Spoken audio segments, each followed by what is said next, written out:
Welcome, Misha Milovanovich, to the listening. How are you this morning? And where are you, in fact? You are. So I'm a bit tired, simply because no, I've changed my sleeping patterns, and instead of being more rested, I feel more tired, which is really bizarre. But I'm in the countryside at the moment where I make things in metal and ceramics. So yeah, a little bit out of town. Where in the countryside? You're in England somewhere. Shropshire, yeah, Ah, yes. Shropshire. Quite far from London, but yeah, I'm in London most of the time. So anyway, just bouncing between two. I'm definitely more leaning towards country life these days, or just space where there's no distractions. So yeah, that's So where I what? am. So why Shropshire? What is it about that part of the country that you? Oh, it's I have some places and friends near here, and there are a bunch of workshops that I have set up so that I can produce things that are made in metal. I don't have any pieces to show you. Like there is one here, which is waiting to be welded.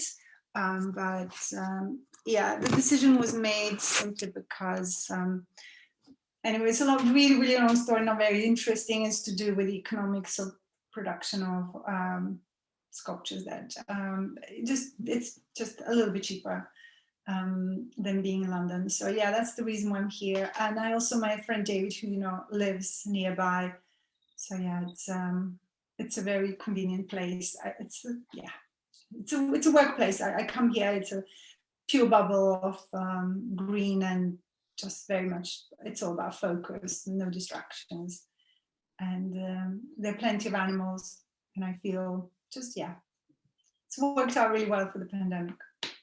Well, it's interesting because that part of the world actually has a very old industrial heritage, doesn't it? That's where the first, especially to do with metal, that's Yeah, where a lot of the first kind of ironworks and casting was going on. yeah, Have you that's been? correct. Have you had a look around? There's a place called Coalbrookdale, which is No, where it's one of the key places where industrialization began in the world. It's yeah, so it's kind of interesting to me at least that you're yeah, producing metal in that part of the world because it's got a yeah, different kind of tradition. yeah. I'm a little bit out of the Black Country, but the Black Country is right next door, and I have been to some big chemical kind of production sites in Birmingham, which is it's about 2 hours journey from here. But yeah, that's where all the colonial world was built from this part of the world. So it's got an amazing heritage, very English, very Brexit, may I say? Very Yeah.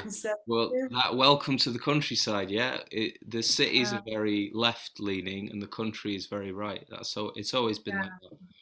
That yeah, it's yeah. very very Brexit, very very yeah. How it evades me the terminology for Stepford wives. It's very Stepford wives.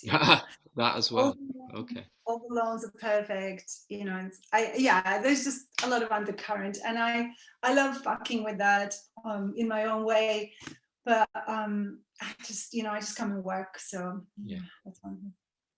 So it gets you out of London where there are so many distractions that it's hard not Yeah. to get pulled in.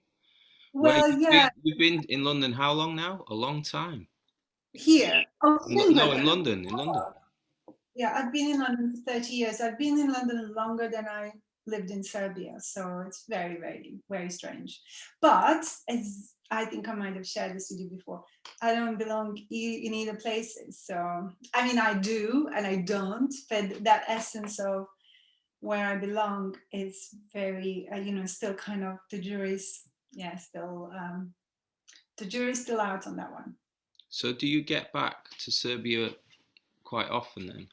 To Yes, and I back mean, home? I've been going to see my mom and dad quite a lot in the last few years, but I haven't been since the beginning of pandemic, and I'm very, I do get a lot of anxiety around this subject because I want to be of service to my parents. I want to see them, and it hasn't been a time or space for me to do so. So yeah, that's like very high on my list of priorities. As soon as we can travel, I'll be there. And I have a bit of an idea that I might be there for a few years. I would like to do that. I like to be there for a few years to spend my time with parents and just to, see what I can do to contribute to the culture, and with all the knowledge I collected and my energy, if I can, be of service to people of my heritage.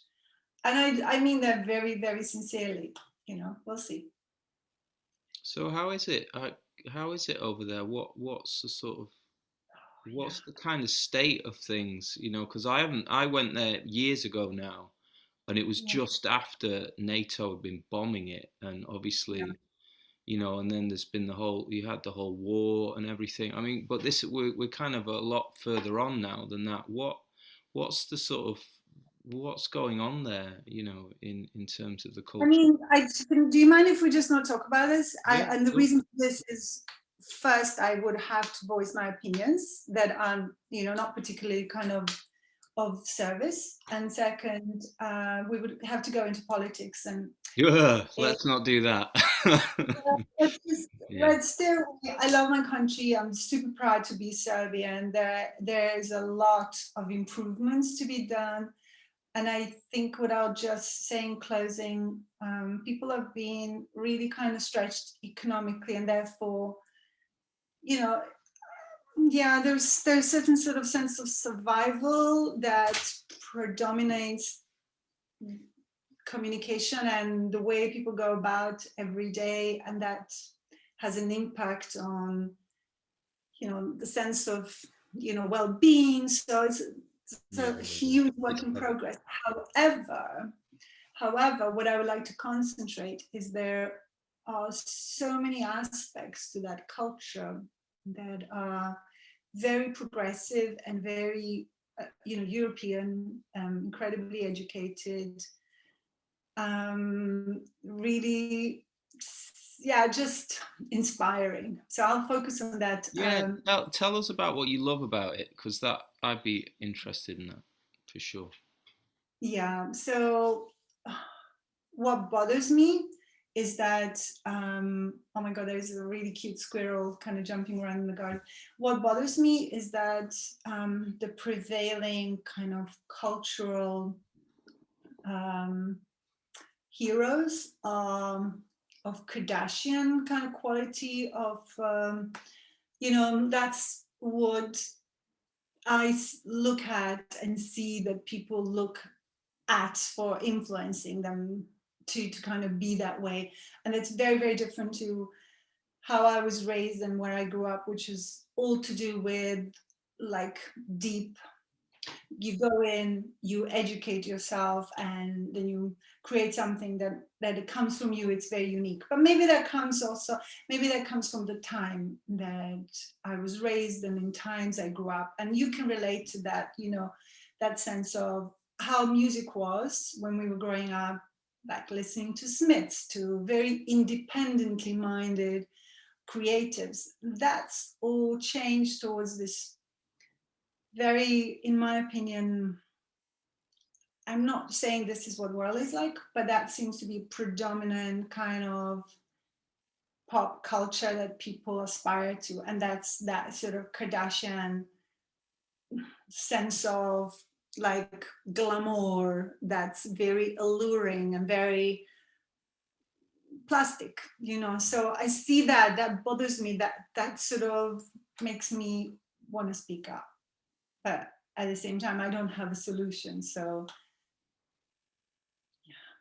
I hope it makes sense. Yeah. But what do you How was your love? What do you experience? love about Serbia? What is it? What are the aspects that you really love, that you kind of you feel deeply People, are a part of who you are? And people are, just very, unique. They're deep.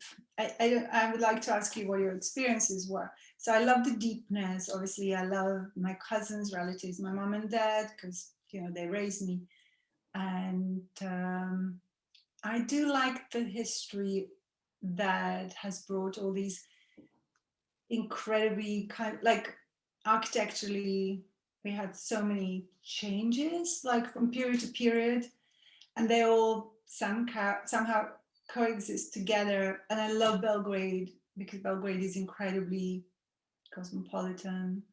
It lives in a night as well, and people are very beautiful. There is so much beauty back home. It's astounding, you know, and I mean astounding. They're physically beautiful, you know, they're tall and kind of lanky, and there's that sort of Slavic bone structure.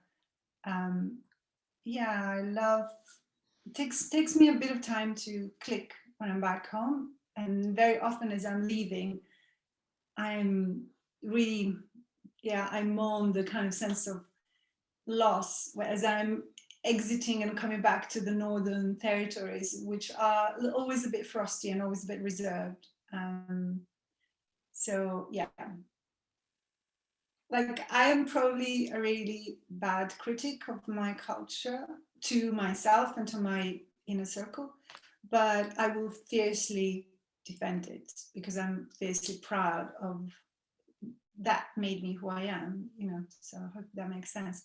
But I'd love to ask you what was your experience? It's such a rich place. I mean, the most kind of overwhelming feeling I got was just how deep and rich it was as a place, and the land as well, you know. And I was seeing it sort of in the 90s when it was really kind of in decline, and you could see how wealthy it had been in the past. And it was it's such a fascinating place because it had the kind of communist, it had its version of communism, which in some ways, I mean, I don't know enough about it, but I get a feeling similar to sort of the Czech Republic. There was a kind of communism that was sort of cool and had a kind of aesthetic which seemed to work. But I think it's because it was communism kind of was laid on top of such a rich culture. And for me, it's that place where the East and the West meet, and maybe even the North and the South, and you get all of that mixed together in terms of the life there and inevitably the culture. And like you say, I think it produces, there's a beauty to that which that is almost unequaled in anywhere else in the world. There probably are other places that I don't know well enough, but yeah, really I always got a real sense of that, of the richness and that Eastern thing I found very attractive because Eastern, anything mixed to me seems far more beautiful than sort of a pure thing in terms of people or cultures. And it had Yeah. so much, there was just so much richness. Yeah. And that to me, that was super attractive.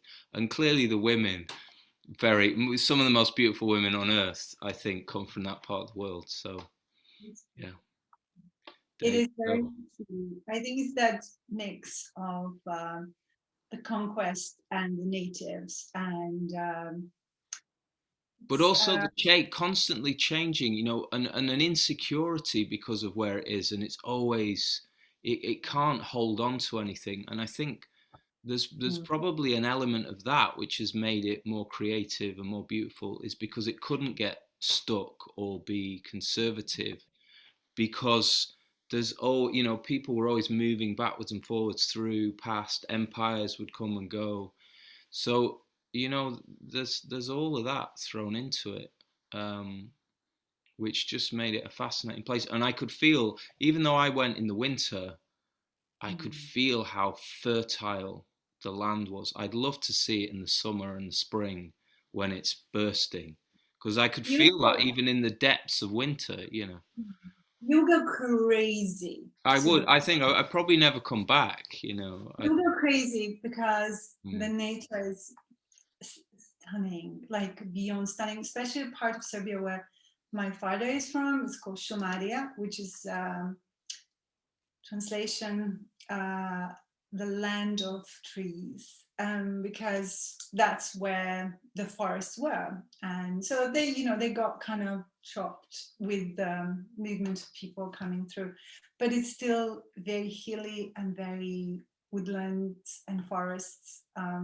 It is magnificent. It is so dreamy and yeah, just stunning.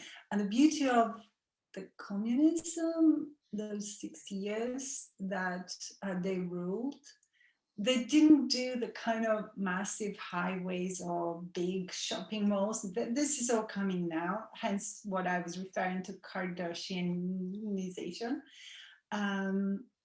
So nothing is really kind of high tech. It's still, you do see, they have this really cool expression. They call it novo komponovano, which means newly composed, and that refers to it's like a sociological term for when something is newly composed, not quite finished, it has no sophistication. It's referring towards this like cheaply made and slightly without any cultural references, but yeah, it has its own bish-boshed a mix of, when it's music, it's kind of folk that is connected to maybe Eastern sounds. I mean, it's a real mishmash of things, and that produced what later was known as turbo culture, which is this kind of extremely in your face, it's really fascinating. There's this whole chapter on architecture, on the way people express themselves. That is, that's amalgamated with this whole history. And so the nature, the buildings, the people, and you have this kind of currents that are streaming from traditional to the kind of new, and then you have this newly composed to the people that are really deeply intellectual and produce some of the most beautiful books, but none of it is brought to the attention of the outside world because we were for a while pariahs. So it's a place that will, that is discovered by people who travel, because Belgrade is a little bit known as a new Berlin at the last kind of few years. But I like the fact that it has that kind of secret, like backwaters, but it's in, it's in a center of Europe as well. Technically, we're not east, we're actually more center south of Europe. So when I get told, which I find slightly kind of judgy by people, like, oh, so you're Eastern European, I like to correct them that Oh, I'm right. not. Yeah, that But, expression, Eastern European, it's a bit dismissive. Yeah. yeah, it's that sort of Johnny Foreigner slash, you're here to take our jobs, whatever, the story. So yeah, but yeah, enough for me rabbiting about. Love Serbia, and yeah, you are invited. You will get a key from my father's farm. Yeah, you talked about when we knew each other in London, you talked about the farm. It was almost like a mystical place. What is I it? have to go there. I have to see it because you talked a lot about that place where It's your very grandparents were and where you yeah, were as a kid. You spent time as a kid, and yeah. yeah, it's very special. I mean, their house was like the last in the village on top of the mountain, and then you have this kind of mountain ridge at the back that apparently they have bears in the winter. So you can imagine the kind of the wilderness of it all. Anyway, yeah. Sounds great. Mm. So yeah, uh, my dream is to go back for a little bit and sort of, as I said, be of service to my parents and also to the people there as well. I could help a lot with what I've learned here. Yeah, I'm no fan of communism, but I did some of the most intelligent people I met in London, or who had the kind of intelligence, not the right word, who had this. You could tell that they had an incredible education. That's Mm. what I got from. I could sense that there was a really full very rounded education that they'd had. And I don't know, because I don't know enough about all the differences between the communist countries. I don't know how that differed, but obviously, clearly there are a lot of very intelligent, well-educated Russians as well. But they just seemed like there was something that, by some kind of set of circumstances, at that period, that you were growing up in when you were going to school, where the education system seemed to kind of work really well. So that was an impression that I got from the people I met, friends of yours, or kind of other Serbs that I met from the time I was in London. So Yeah, that came across very clearly. definitely. I think because there was nothing else. That was our collateral. And also we were, I guess, experiments. We had the political correctness that was part of our curriculum, way that we treated people. Like, we learned a lot about injustices towards Black people. That was a big thing, and why that was wrong. And just many other political injustices. We were, yeah, the early adopters of all that stuff. But I wanted to ask you, how do you miss London ever? No. I do. What I do is occasionally I just get a longing to go and wander through a gallery. That Yeah. really, I mean, really, there's obviously the people. There's some great, the fascinating, interesting people that are there. I love London for that, and I love the culture.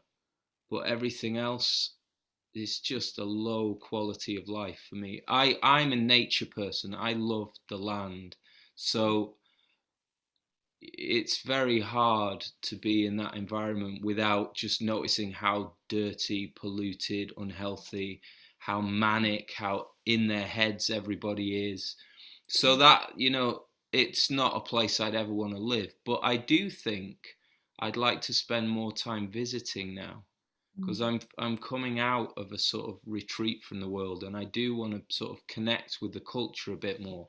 So there may be more trips to London happening, where I'm kind of seeing people. And I love that. It's funny because I was there just before Christmas. I was there briefly, um, just in your neighborhood, not far away, the other side of not the Westway, but what's that other road, the kind of busy, the road that sort of divides Shepherd's Bush from, Yeah. Holland Park, that road. I was just the other side of that, on the Yeah. south side, and I walked around Portobello and all of that area and got, remembered the time that we were there. And I really enjoyed that. Just you can walk down that street and there's so much to see in Yeah. people, Yeah. in their faces, in their stories. I love that about London. I could just sit and watch people all day, because all of those stories are written all over those faces. And you've got super wealthy people, and you've got totally poor people, and you've got very street people and very kind of violent, sort of pulsing people, and then you've got kind of almost like ghosts of people from a different age who are still somehow surviving. All of life is kind of playing out, and in those, one of the great things about London is that, and I hope it's still like that, I don't know if it is as much, but you get wealthy areas and poor areas just stuck next to each other. They're not Yeah. all totally ghettoized like they Yeah. are in some places. And so you get this wonderful, the Mm. edges are the most fertile places in nature, where one environment meets another. And it's the same in a city. If you have that crossover between rich, poor, creative, industrial, whatever it is, where those places meet, it's always rich. And Portobello seems to have something of that feeling about it, Let's that area. touch on East London, where you used to, well, it was your stomping ground, and we had that wonderful space that you initiated, the Eagle's Nest. What about that area? You That call it the is, Eagle's Nest, but that it's only you calls it that. I like it. That, I think I that's a call it, war film from the '60s, but but it was the Eagle's Nest. I it was think the you nest. called it the Eagle's Nest as well. But I don't know why. I called it the Sky Palace, but I was a bit more grand, you know. I thought it was a bit more than it was, maybe. Yeah. I once, probably about 2 years ago. Okay, so for the people that are watching this, just give them a quick benefit to know what we're actually talking about, briefly. But I also want to tell you, I tried to find that place and it was not there anymore. Gone. As It's been knocked down and houses, I think, have been built. Yeah. yes, it has. I think it has a row of like 10 houses. I mean, amazing. But yeah, how long were you there for? About 5 years. Yeah, not so long. It was about five, maybe about 5 years, 4 or 5 years. God. Late So, '90s, early 2000s. so for anybody, well, nobody's going to know what we're talking about, but we're talking about beautiful 5,000 square feet. Um, It was an what? old furniture factory Yeah. that had like a sort of family business, a Jewish family, I think. I can't remember the name. That had obviously been empty for years, and then some friends of mine squatted it, moved in, and the building was kind of, it was a very sort of one of those kind of typical industrial, maybe 1930s buildings. It had a very square, rectangular brick front with two floors, you know, with kind of metal windows, strips across. And then behind it, it had a big sort of factory space, basically. So you had the sort of offices, you know, on the first floor. You had maybe a workshop of some kind on the ground floor. And then at the back was a huge factory space. And it was in the roof of that that me and another guy called Broer Sams, he'd started sort of messing around up in the roof, putting a few bits of wood in and making platforms. And then at that point, I was looking for somewhere to live. So I moved in there and I started building hanging things from the rafters, like hanging a box, first of all, which was a bedroom, and then making sort of a kind of balcony walkway and a tail out of the back to the wall. And somebody, I don't remember who, found an old children's playground spiral staircase from a slide or something. So we brought that in, and that became the stairs. And yeah, so I kind of lived in the roof in I this love weird little hanging world. And on the ground floor, all kinds of things were going on. We were making stuff and doing events and parties, and yeah, yeah. there is stuff.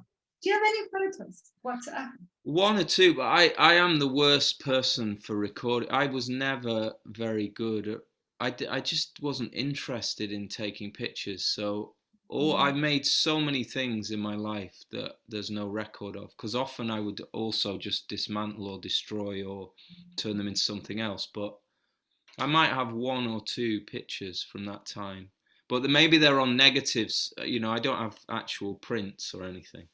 So I yeah. do have a picture of you and me from the evening when we had that show opening where you organized the group massive Oh big, yeah, yeah, yeah. yeah. I just only have that one photo of us, which we look like babies with glasses of champagne or something.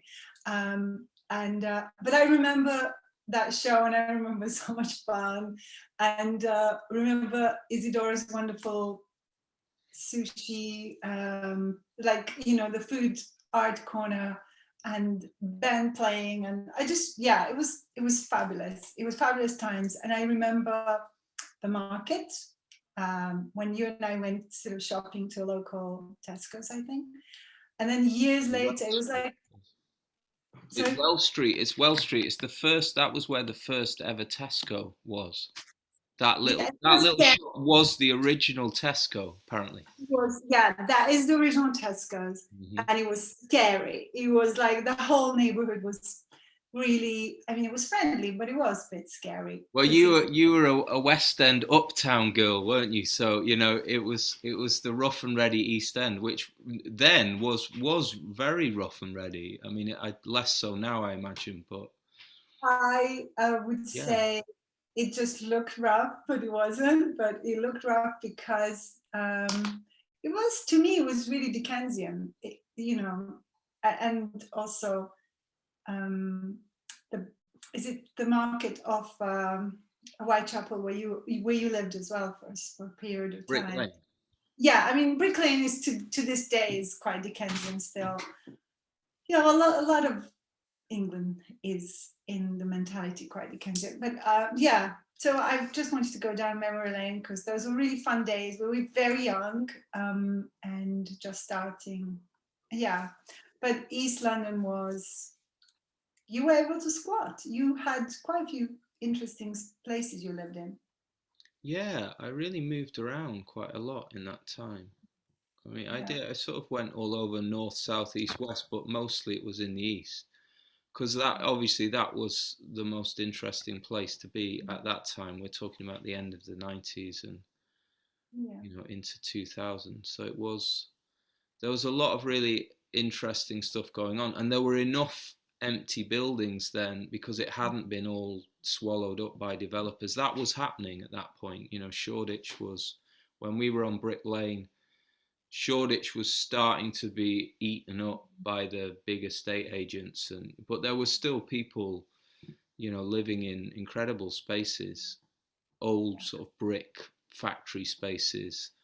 That's my strong memory of London from that time. Was I think one of the first things I did when I got to London was I went to Brick Lane Market, and it was such a powerful experience for a kind of young art student with eyes open coming to London for the first time and walking down. And it's something about that narrow street and the architecture there. It's all close together, and it is very Dickensian, especially around Spitalfields, because you've got the very old beautiful buildings on those streets, the Georgian stuff. But that's all mixed together with the kind of the later things and the sort of estates nearby. I just remember walking down that canyon of Brick Lane, full of faces, full of the most incredible faces I've ever seen. All those real old East End characters, and at the top of Brick Lane, it used to just be people with their like old threadbare jacket laid out on the ground with a cigarette lighter, Yeah. half a chocolate bar, a, a kind of old coin for sale. The weirdest, the poorest looking things, but they were laid out for sale. And that's probably all been cleaned up now, but it was like I felt like I was seeing a really old market in its last days where it was just a tradition for whatever you had to sell. Even if you didn't have a stall, you would just go somewhere near Brick Lane and lay out your stuff on the pavement, and somebody might give you something for it. But the people that were there, the faces, and everyone was packed together in that narrow little space and completely crowded. I think probably Brick Lane was my favourite place to live Yeah, it's because at that time it was just before it all changed with the kind of art renaissance that was going on. But it was very much, the whole Bangladeshi community was very strong at that point, but you could still see the last remnants of the previous wave of immigrants, which was the Jewish population. So there were one or two of those things hanging on. And the old sort of almost like cinema kind of East End. I always think of the 60s when I think of the East End and sort of, the craze and films that kind of captured that sort of flavor of that time. There was the remains or the last dying days of that culture seemed to be there as well, and they were all mixed together. I can remember one strong memory I have is when I first moved into that flat, when Bed and I moved into that flat, there was a pub called the Seven Stars, which was on Brick Lane, just next door, or just down the road a little bit. And it was one of the last buildings that wasn't owned by the Bangladeshi community. And it was an old East End pub, but nobody went there. We went in there for a drink, and there were like three old blokes sitting over their half drunk pints, probably been there for 5 hours, just kind of sitting there. And we sat down and had a drink. And then this stripper came out, this huge woman, like enormous rolls of fat. And we were so kind of appalled by it. We were just so kind of, we couldn't even look. It was like that. We were so just like, this is terrible. It's awful. This is not, what we're here for. And but that place probably closed like a month later, and it was like we saw the very last dying days of that culture. And it Fantastic. was, I loved that. I loved the change, like seeing all these layers and the waves aut- and Authenticity of the East, the real lives. And I just remember when you live in that place with that, when you did your window gallery. Do you remember window gallery? And you yeah, got it was time out. it was London's smallest gallery. It was called Tim and Bed's Kitchen Window. I love Um, it. I love it yeah. because there is a gallery called Vitrine. Ah, that's so funny. Which is somewhere in Bermondsey, and they have a kind of windows. Basically, just it's a vitrine. They also have a space, also a vitrine in Basel in Switzerland, and they're quite recognized as a kind of cutting edge space. So it just made me laugh. When did you leave? What year did you leave London? So I think it was, yeah, 2003 I left. I spent Okay, those last 3 years in the fire station at Bow, which was the remember. Acme place. That was really cool. That was the weirdest place I've ever lived because it was so Acme were this art, probably still are. They were an organisation that kind of had artist studios all over London, mostly in the east it seemed. And they had this place called the Firestation, which was an old, beautiful old brick fire station from a bygone time that was sort of on its own, surrounded by huge industrial buildings on the side of the Blackwall Tunnel approach, which is a 6-lane kind of highway that goes under the river through the Blackwall Tunnel. And behind it was the River Lee, which kind of joins the Thames. So it was sort of sandwiched in between these two kind of very kind of powerful energies, like the river, which was tidal, and the road, which was constant 24 hours a day. And then you had these massive, faceless, big industrial buildings, and then this little brick, beautiful fireplace. A I fire love it. I used to come and see you there, Tim. You lived in a house within a house, which was so Yeah, cool. well, it was the old flat. So there were 12 flats that the firemen and their families used to live in above.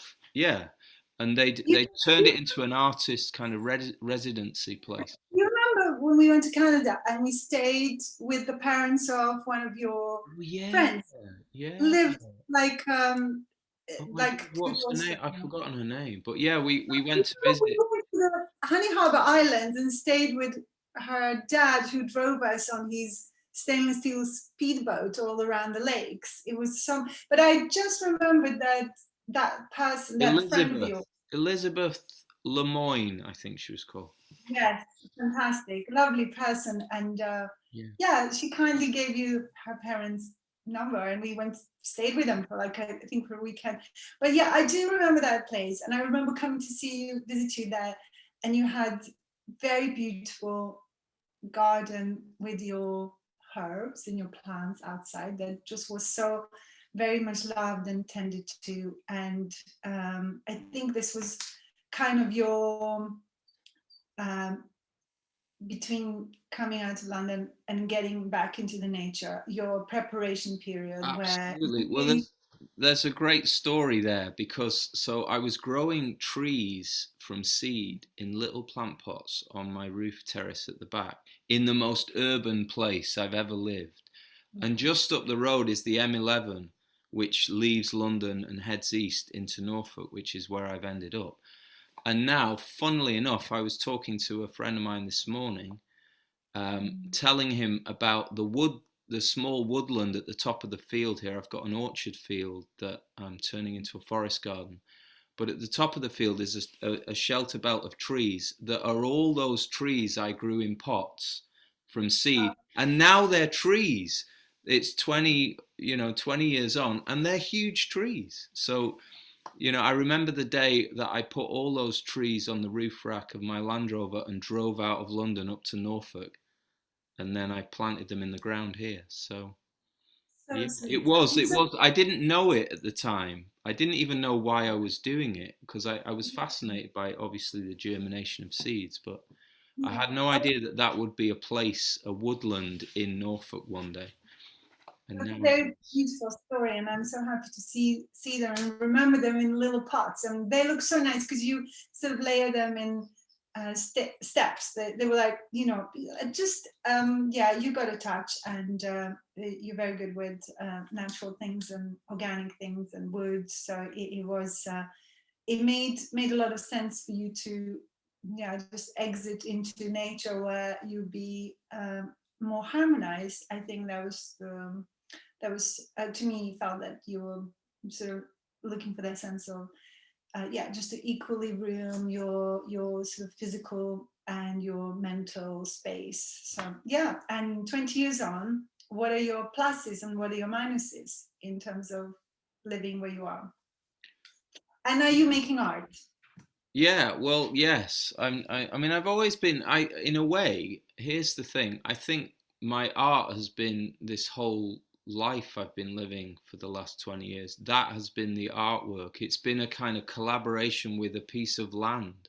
You gotta be careful with that one, Tim, Well, because there's a very juicy kind of elements of comedy. I'm just messing with you, but no, I understand. it's I all understand. comedy. My life's been constant comedy. Not always, usually at my expense.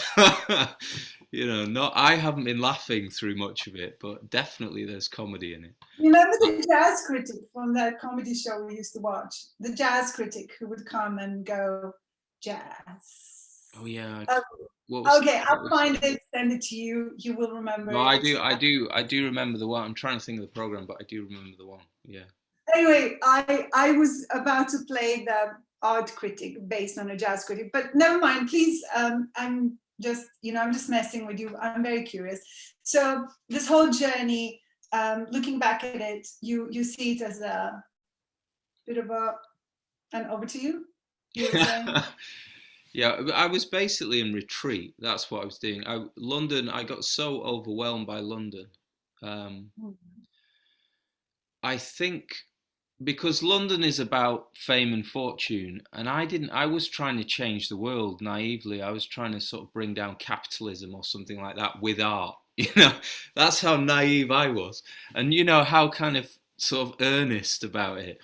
So, and I was just giving myself away all the time, all my energy, just giving it away. This is something that's taken me a long time to learn. I've given away so much without taking care of myself or, now those around me. But I kind of finally learned that one after a very long time. Yeah, I'm But slow I was, learner. yeah, I'd had enough of city life. I mean, I'd enjoyed it. I'd really done it, because I'd been in Manchester before that, before London. So I'd really squeezed out everything that I could from, being young and living in a city and, being in a sort of arty kind of universe, creative universe with lots of very amazing, interesting people. But there was a much deeper thing that has always been in me, which is this calling to the land. The physical in me, as I became more aware of my body and dropped down into my body, I realized more how unhealthy the city was. Like as an animal might, I started sensing it in a more animal way, and the survival instincts of my animal self knew that I needed to be somewhere with big spaces and trees and plants and fresh air and beauty, like as I see beauty, um, which is a very kind of is the way plants and animals and trees are, the way that the whole of kind of what we call nature, which of course is just a part of who we are as well. All of that has a beauty that is so nourishing to me, that's kind of is maybe the foundation for my own aesthetic kind of intelligence or understanding of the world. So there was just a need to be in that in a deep way, and to heal from London. London really beat me up, literally and metaphorically. So I was just looking for that, with no plan. There was no plan when I moved here, and unwittingly, what I was doing was enrolling on a course of like a deep ecology or something, like learning about connection with land, learning about our ancient sort of knowledge of place and love of place. And I've completely fallen in love with this place, and it's loved me right back, and it's given me so much. In Mhm. that relationship has given me so much, that now that I'm emerging finally out of that period, I'm feeling like I have something to share, because the knowledge that I've gained and the experiences I've had, when I look at how ill our culture is, and what a mess we're in, I realize that one of the massive pieces that's missing is our relationship with place and with physical land. And the reason why we cause so much damage and harm to the environment is because we're either abstracted from the damage because it's, one person's company or business or a corporation, where the people who are working it have no relationship with a real place in the world where maybe things are being extracted or harm's being done. If you're living in a place on the land in relationship, you would never harm the place, because it would be so absurd to do that, because you recognize how you're completely dependent on it. That is a core of communism. That thing that you just described, in because we had to learn Marxism in school. Essentially, what you just described is a core of but you said it in. I think it's something much bigger and older than communism. No, but Communism I is didn't want yeah. to. I didn't want to revert this to communism, but you made you made a little bit of a statement that you don't like it, and I'm just not saying this to soften your kind of relationship with that at all, but just to sort of highlight something that it's in your words. That's what the sort of core essence of communism is, but it's then somehow translated into the words, which became much more rigid and therefore became a dogmatic kind of way of governing and so on. So we'll just put that to the side. I wanted to ask you,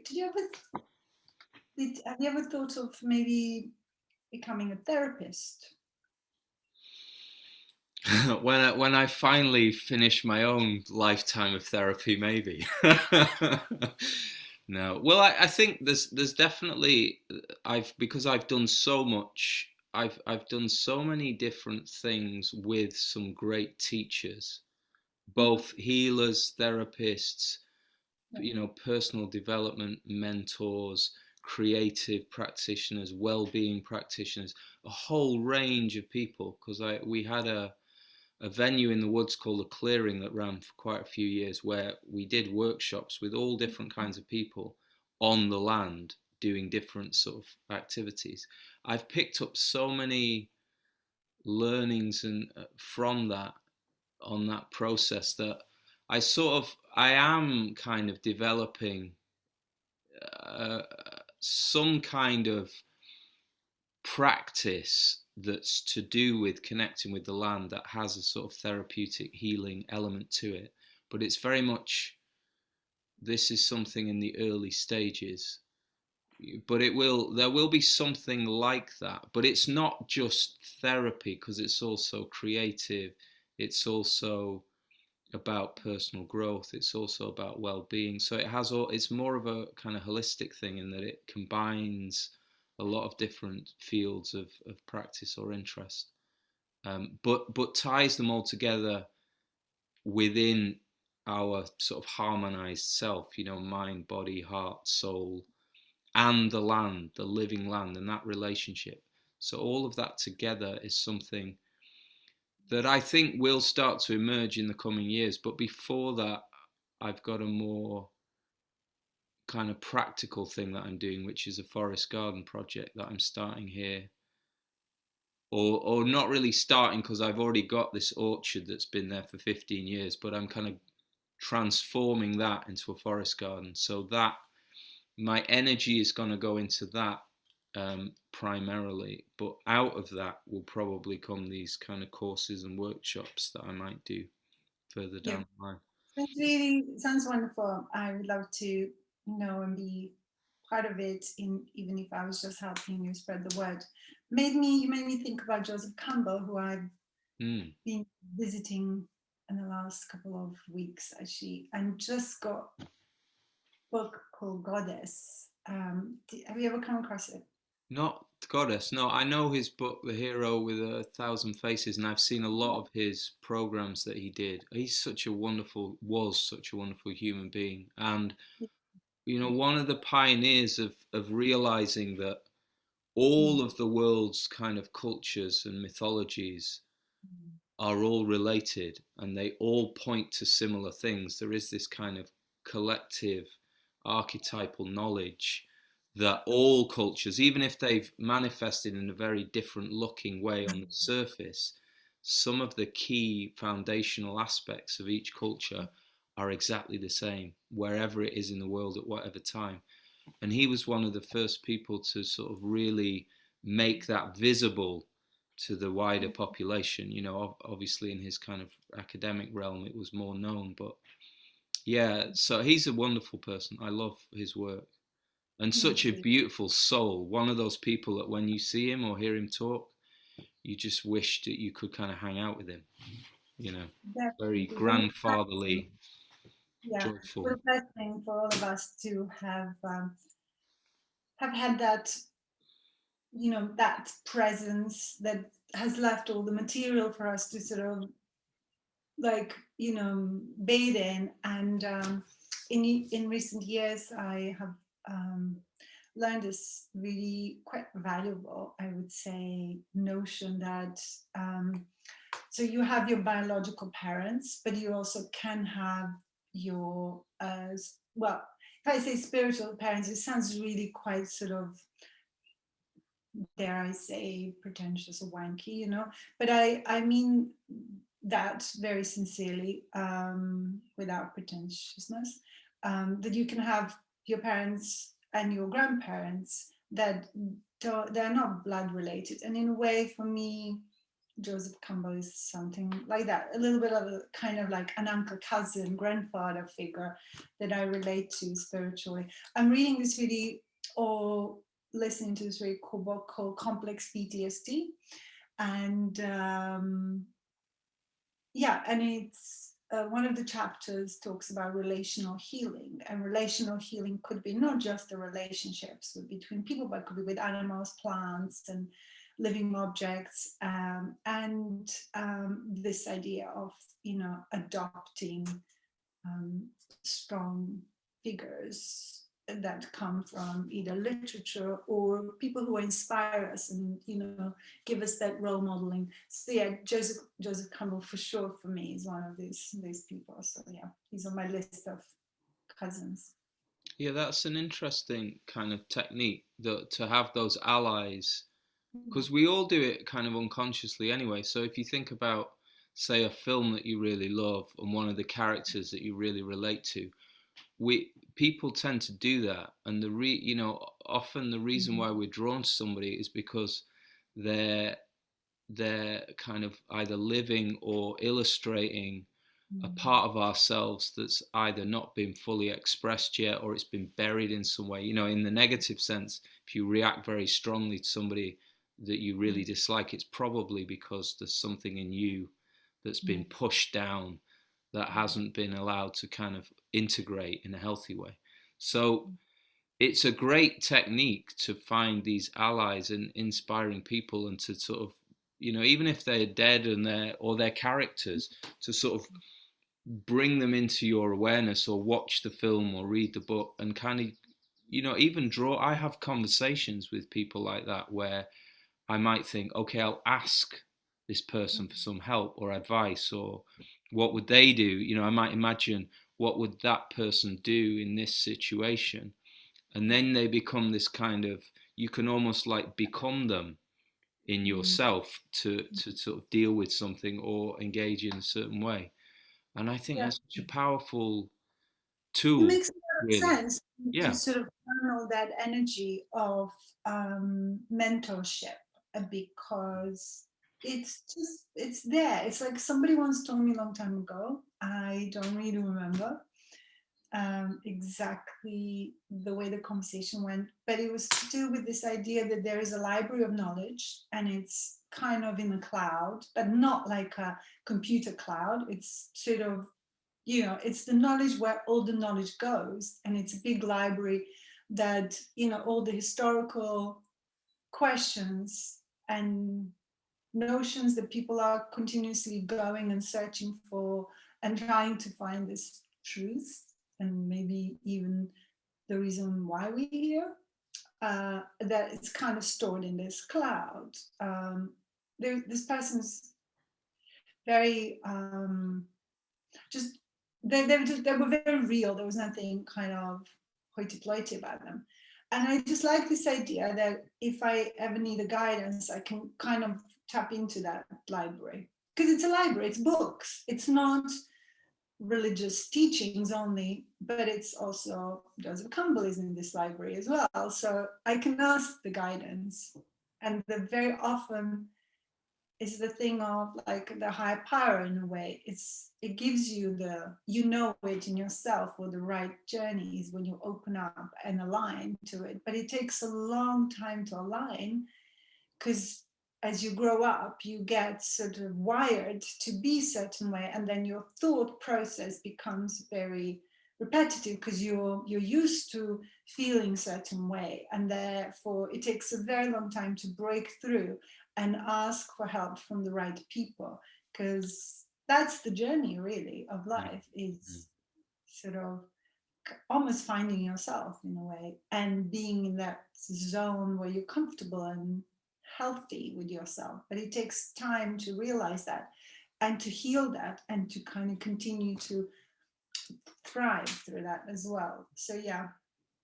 Well, and also you recognize at that point that there is a higher self that isn't you at all. That everybody else is. It's kind of like this cloud thing you're talking about. That is much bigger than you. That is mysterious, and there's lots of different ways to name that, and a lot of I bad. would name I'm going to name it universal intelligence, but it's not like I made that up. I'm just going to name that. um, I very often I have like prayers every day to this universal intelligence, because I learn one of the things that I'm doing is to hand it over, Yeah. to not be in control, not to to be guided, to be honest, to be not to react, to think, to be mindful. Hard work to do, Mm. but it's yielding good results. But it's still, I'm sure you know what I'm talking about. I But yeah, absolutely do. I do the same thing or something similar. It's just knowing that there is this bigger, far, far, far, far, far greater intelligence than little old me. And often all of the problems are created by this tiny little person of trying course. to be in control. So that and the relief of it's something much bigger can help me here. I can Yeah, ask for help, and yeah. it does produce results. It's amazing. I have another thing which is more, it's not the bigger kind of more nameless thing. It's more personal, and that is, I have especially male friends who've died. I have a Mm, little group, and they're on my left shoulder. I think it might have been Carlos Castaneda in one of his books talked about a Mexican tradition where they said that the dead were kind of on your left shoulder, and mm, one day you'll kind of look around and you'll see them, and that'll be when you're dying because you're about to go off there. But I always imagine like mentors and friends who've died, that they're just there, a little group of them, and there's three that I have in particular, and I just feel like they're always there. And if I need some help, or if I need one of the qualities that they had, that I need to kind of put that on or inhabit that, I can just sort of ask them. And the other thing is, like, relating to that is in a similar way, and again, it's like on my left side is the male ancestry in my family, so my grandfathers, their fathers, and so on. And on my right side, it's my grandmothers and their mothers, and so on. So I feel like there's these two wings of kind of people standing behind me that I can also ask about things. Because for sure, in all of those lives, they've lived through every experience I'm ever going to have, or every situation, or every difficulty. And I have this feeling that once you're dead, then you have absolute knowledge anyway. So it's like this massive resource of knowledge is there through these people. And I guess it's the same thing. Perhaps it's accessing this higher thing, but in the interface is much more known because it's through recognizable people. So I love this. There's a tremendous, even just as a tool to kind of help in life, it feels like you've got this whole massive resource with you at any point in at any time that you can draw on. And I feel like that's such a great thing. It's a great relief to know, oh, it's not just me having to deal with this. There's help there. What do you think was your biggest rage against the machine, like throughout your early formative years? The When biggest, you were, what the thing that, yeah, what was your sort of, what was the thing that, okay, so the way I'm forming this question no, I is think like, I know what you mean by rage against the machine is a great way to say it because I know what you mean. It's the same. It's always been the same thing ever since I've been conscious, which was probably like in my late teens when I suddenly became aware of the world. Like, what the fuck is this world that I'm living in? Ever since that moment, I've just I've just seen how ridiculous our way of life is, and I could see all the kind of environmental stuff, the disaster that was coming. Even back then, it was so obvious to me that our way of life was completely toxic and terminal. And it was absurd to me how inefficient and stupid our way of life is, how we create so many problems in our kind of meanness and our competitiveness and our trying to grab it all for ourselves. And I could see how clearly, if we just reorganized the way we did things, which would require a higher level of development, obviously, we could be living in a kind of paradise. And I know I was, and I'm a recovering idealist, and I was very much an idealist then. And I probably had a whole ideology to go with it. But now I've sort of gone beyond that and I realize ideologies are part of the problem too. But it's just this understanding that I had even from then that the world was this incredibly beautiful, providing thing, and that people were beautiful, and everybody has good and bad in them, and everybody has their shit to deal with. But if we were more forgiving, more loving, more free, less controlling, more aware, more in touch with ourselves, each other, our land, where we lived, that we could live in a beautiful way. And I could see it.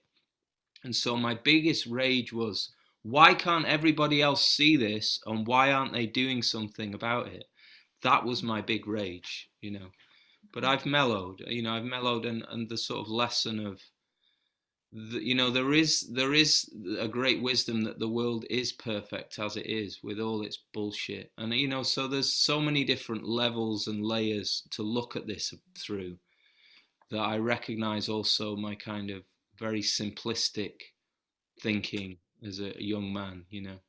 But it was passion, and it was coming from a place of love, and it was coming from a place of creativity and freedom. Freedom is my big thing.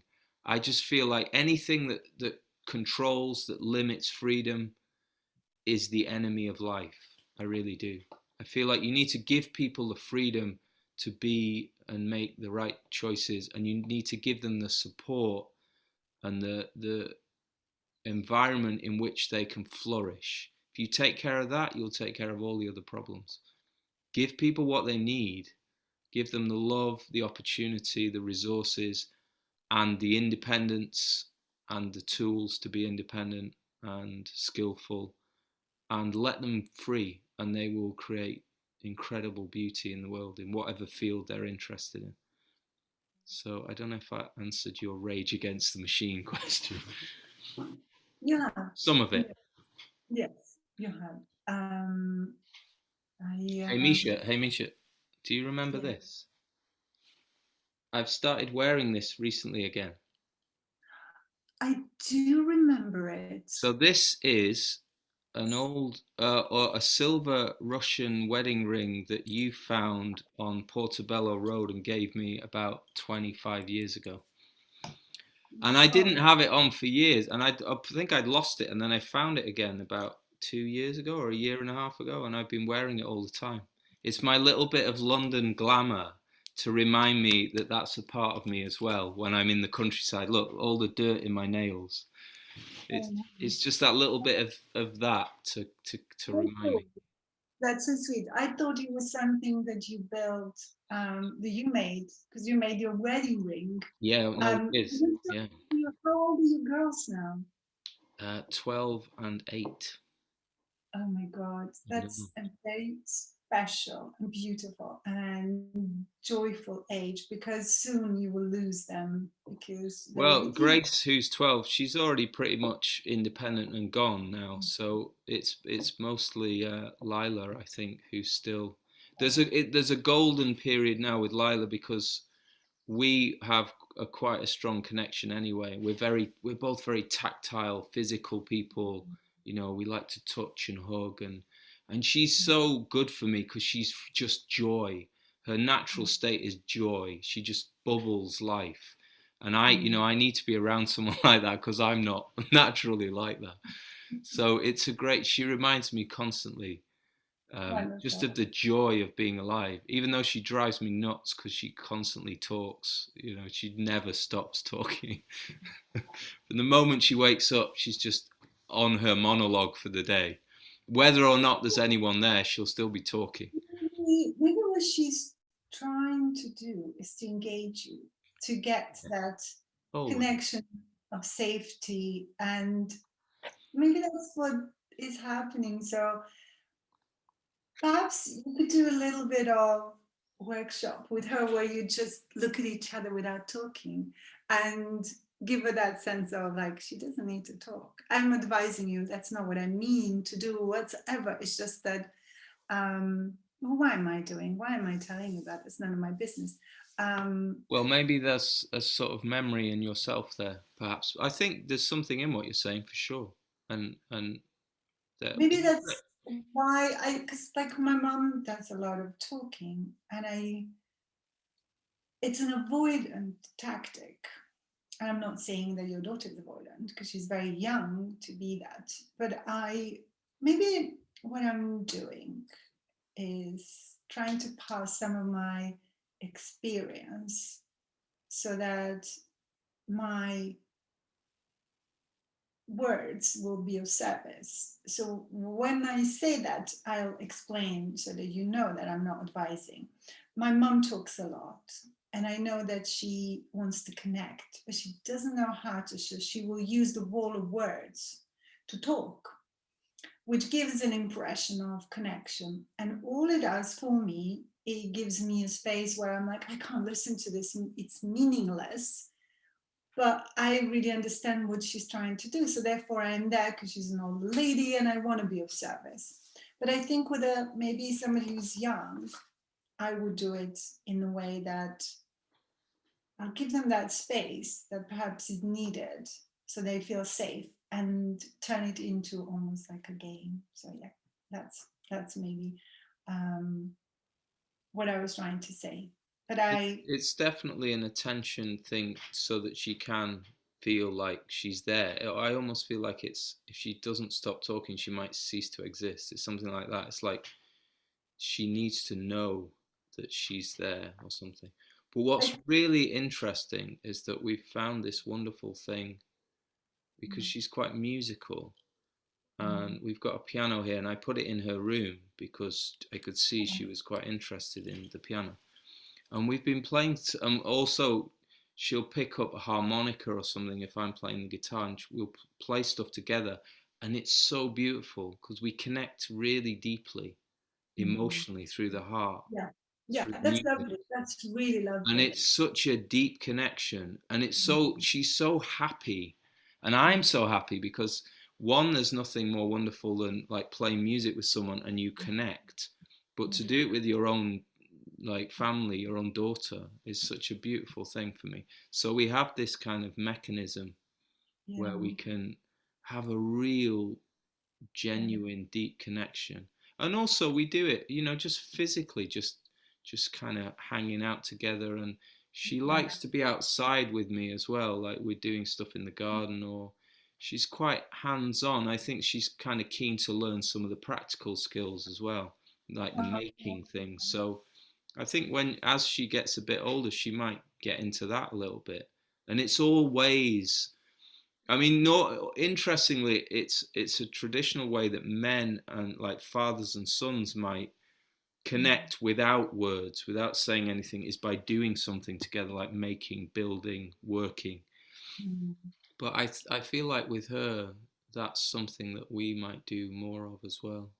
Sounds really awesome. How's the fatherhood been for you? Wow, yeah. I mean, probably one of the hardest things I've ever done, for sure. Primarily because what it does straight away is just shows you all the places where you haven't sorted yourself out. And it relentlessly shows you that and pokes your buttons all the time. So it's been hard. I mean, it's been really hard, Mm. but so beautiful and rewarding as well. So it's that double thing of so challenging and so deeply rewarding. And it become when once I finally kind of yielded to what it was, that what I was here to do, that it was about them now and what I can do to help them and whatever it is I can do. And and and also being more forgiving of myself, and sort of and being a bit more compassionate, and realizing, okay, it was inevitable you were going to pass on all your bullshit. That's just how it goes. But what you can do is continue to work on that and do it Mm. in front of them so that they Mm. can see it, and also get Yeah. out of the fucking way. Let them be who they are. And that's that's something that I've been so conscious of all the time, is whoever they are, whatever they're into, I want to help them be that. Even if it's not something I'm at all interested in, or it's not what I would do, I'm really on that, because I don't want to sort of. It seems like so much life is wasted between Mm. parents and children, where the parents are trying to make the child be something they're not. So I don't want to do any of that. I don't want to give any energy to that. I really want to get out of the way and just give what I can to give them the best start I can, with the resources I have, with, what I've learned, and trying, as I say, as much as possible, get out of the way and deal with my own bullshit and acknowledge it. One of the hardest things to do, that I've been really trying to do more of, is admit when I get it wrong, because my elder daughter, Grace, she feels put upon a lot by me, because she's always, her and her sister have a very difficult relationship, and I'm always kind of policing it and pulling her up when she's kind of pushing around her younger sister. But she'll often just turn around and say something like, yeah, but you're like that with me, or, and I'll realize it, and in those moments, even though it's so hard to do, I'll say, you're right, you're absolutely right. Or if I fuck up, which I do all the time, I'll try and as soon as I can say, look, I got it wrong, I'm sorry. It's Lovely not that you. easy to do that as a parent. It's not easy to acknowledge that you've fucked it up. um, Yeah. and I Amen. don't pretend it's easy, but I do try and do it as much as I can. That's really cool, Tim. Absolutely lovely. Is your relationship with the mom good? Are you guys? Yeah, we're fine. We're cool. One of the I mean, Red is such a great person, right from the start. Once, it was horrible when we were sort of splitting up, of course, but once we finally realized, okay, this is it, we very quickly got to a place where, okay, how do we make this really functional? How do we make this so it works really well with minimum impact on the girls and minimum pain for us? We fall off and get it wrong and find ourselves falling into those traps, but then we just stop. But we're always forgiving, we always come back again, and we communicate. We always keep communicating. And it seems to work really well. And one of the unforeseen benefits, because we're both creative, I don't know if this is true, and I'm sure it is for all kinds of people, but certainly as a creative, artistic person, I like a lot of space and time to do my thing, and so does Red. And we have the girls half the time each. So we both get half the time where we're kid free. And that's so cool. And a lot of people in families don't get that. And maybe that's great if you're that kind of family person, you love it. But for people like us, this is actually a really important thing. It makes us more bearable, I think, as parents, is Yeah, that no, we have that space. yeah, you get more productivity and space for yourself. I really cannot like know the best way to do any of that. And it's But all down to whoever you are, isn't it? But solitude is vital for my well-being. I need time on my own. That's just who I am. So it's a great balance for me. mm, Yeah. yeah, I Hey, can relate. listen, I've just remembered. I wanted to do. Maybe this is a good point for us to do our drawing. Are you up for Let's doing the do it. drawing? I've got a So, pen. so I'm doing this series of blind drawings, self-portraits every day that I've been posting on Instagram. And just recently, I've started asking other people to do a kind of at the same time portrait, which Wow. is really quite a lot of fun. Hey, I'm not gonna, I've got lots of different colours. What colour would you like me to draw? I've got a whole. I want you to choose the color that feels right for you. Well, whenever I think of you, Misha, I always think of some kind of pink. I'm sorry. I mean, that sounds like a cliche. It's like for most people, but you know, your color. I mean, I just think of color with you, but I pink does come up, so I'm gonna go for this. Oh, it's lovely. I love it. It's Do you almost a have, bit do you Picasso-y. have So, anything a bit lighter? Do you have anything a bit more pastel-y? So my pink is a little bit your pink has faded over the years. more pink is How about that? really You can't really tell with this screen. It is I quite love pale. that. I like that pink. I love the mellow. It's what I would call powder pink. Is really Exactly. Well, it is powder pink, and yeah, we've all mellowed over the years. I'm going to just use white. Yeah, no, that's cool. What are you I'm drawing with? I've got a bit of charcoal. What have you got? A I pen? only have pencil, so I'll just do the pencil. And I have no idea how this is going to turn out. But I've Well, this is started. what's wonderful is that it takes away all the pressure because you're not going to be looking at what you're doing. You're just going to be looking at me. So On I think it's so liberating because there's nothing to get right or wrong. And the story that I wanted to share is I was inspired by Maggie Hamblings, who comes down every morning after she wakes up. She goes down the stairs, she puts this blindfold on, and then she draws without looking, without seeing, but she makes things. Then she might use them as a painting for the paintings or not. And very often she would do it with her less dominant hand, Yeah. so that she creates things without actually being a visual artist, but without using her faculties of vision. So yeah, I'm gonna look at you and do it with a pencil. So, Okay, let's do it. that starts. I love your hair, Tim. It looks a little bit like. I did it myself, as I have been doing. I've been doing lockdown haircuts for 20 years, like self auto chops. This one was quite interesting because I used the clippers and then just stopped and did a bit of a Edward Scissorhands. You actually have no grey hair. How the hell? No, Misha, I do. It's just Zoom is very flattering. Look, you can see on the side more. No, I mean I always I've got loved your loads of grey hair. Celtic red beard. I've got grey in my beard now. Minimum. Are you frequenting a little local barber shop where they do the special paint on men? No, I'm this is all doing it myself. natural. I do it myself. I might go to a barber's next time I'm coming to London to smarten myself up a bit. Very nice, very nice. But, Love the pineapple hair.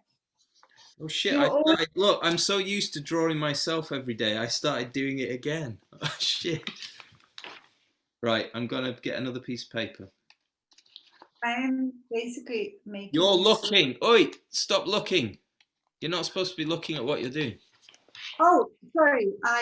No, this is the whole point, is that we don't look at what we're doing. We just look at, yeah? Yeah. You can't help yourself.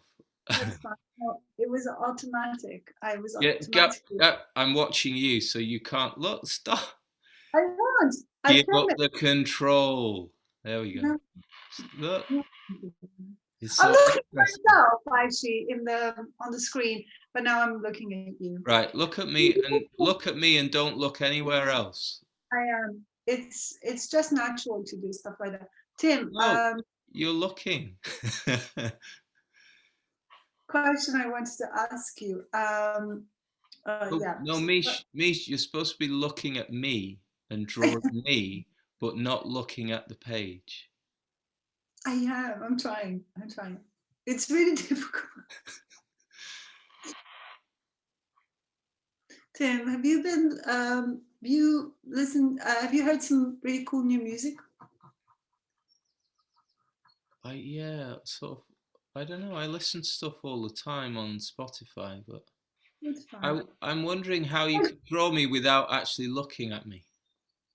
I am just doing something. I'm just doing. You're making it up. All right, I'll give up the control as well. I have never done this before, so I'm just doing my best and like just wiggling with pen. So yeah, I saw you join Clubhouse. Oh, how hilarious! Well, after you said, well, no, the reason why I did is because I just got an iPhone, because I've just got a camera. I wanted to get a really good camera because I'm going to start making, for my Forest Garden Project, I'm going to start a YouTube channel where I'm making some videos. So I wanted to have something portable and a really good camera, and the new iPhones have got amazing cameras. So yeah, did you get like a little microphone as well? Cool. So that's why. Yeah, I don't think the Clubhouse thing will be for me. No, I think you will be very bored very quickly. It's gone down the hill since 2 months ago. Right, that's me done. Okay. I'm just finishing your beard, but I don't know if it's going to look like anything. Can I, oh, that's a nice portrait of you. There you go. Look at that. I love the neck. I didn't really look at the piece of paper as I was drawing. That is actually pretty beautiful. It doesn't look like you. Well, you're going to like this. Oh, I like it. It's great. Do it so that I can see it too. That's really nice, she says. Yeah, I think it's beautiful, Tim. It's quite. I think mine is more beautiful of you. Well, you would say that. I would have put.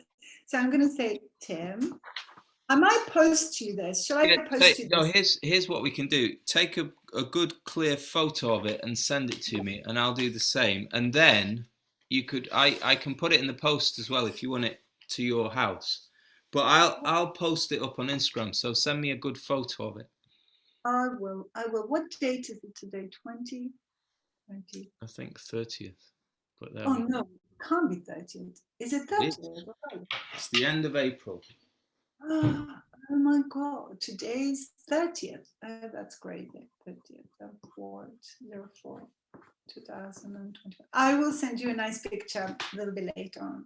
I like the Maggie Hambling story. That idea of getting up in the morning and not having anything in mind to draw, just drawing whatever, just seeing whatever your Yeah, hand wants to do. That I think yeah. it's great to have a practice like that. To just well, that's what I'm finding doing this thing every day is that Mm, it's just a good habit because I'm starting to look mm, again. You know, I mean, I had this experience. Maybe you had something similar when I first did my art foundation course all those years ago in Salford, mm, when I started seeing the world and really looking for the first time, I was blown away. But I mm, realized I hadn't been properly looking all the time mm. until I started doing that. And then suddenly everything became fascinating because I was actually seeing it almost for the first time. And I'm trying to get instead of because we often look through thinking, if you know what I mean. Mm. We look at something, but we don't look at it. We recognize something and then we turn it into a thought, and that's how we see. So when you start looking again and not kind of looking through thinking, it's a totally different experience. So I'm trying to develop that habit again. I mean, Picasso was talking about this, and when he said, all I'm trying to do in my work is to look at the world with the eyes of a child," which means that you come to something and you just very kind of you just observe it like you see it for the first time, and that's a really lovely practice to have because you do see things, you start to see things. Because you're not projecting on things anymore, you are actually looking, and Yeah. that takes time to really to remember to do. So that's a lovely thing to do. Yeah. Well, part of the reason is because I want to start painting. So I you and I, we met on a painting course at St. Martin's all those years ago. And I pretty much didn't do any painting in all that time and haven't done any painting in all the years in between. But paint and painting is the thing that got me into art in the first place. I fell in love with painting. So finally, after all these years, I feel like, oh, it's time for me to do some painting. And so I'm going to get into oil painting. painting, your large painting, and it is stored in my house, and I love it very much. One time, somebody wanted to buy it, and I didn't sell it. Well, I didn't want to sell it, but it's a really cool thing. Do you remember those big flowers, the men dancing in a field? Yeah, Yeah.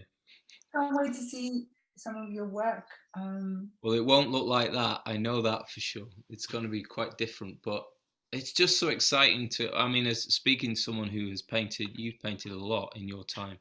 Just paint the material itself. It's such a beautiful thing to play with. My favorite thing to do still, I love doing many things. I make ceramics as well, which I don't think you've seen any of them. I have a bunch of little pieces here Yeah, that I've are, seen some of your ceramic stuff before. I've got some pieces that I need to paint. These are just being bisqued not long ago. And but it's the paint that I love, just the kind of flat surface.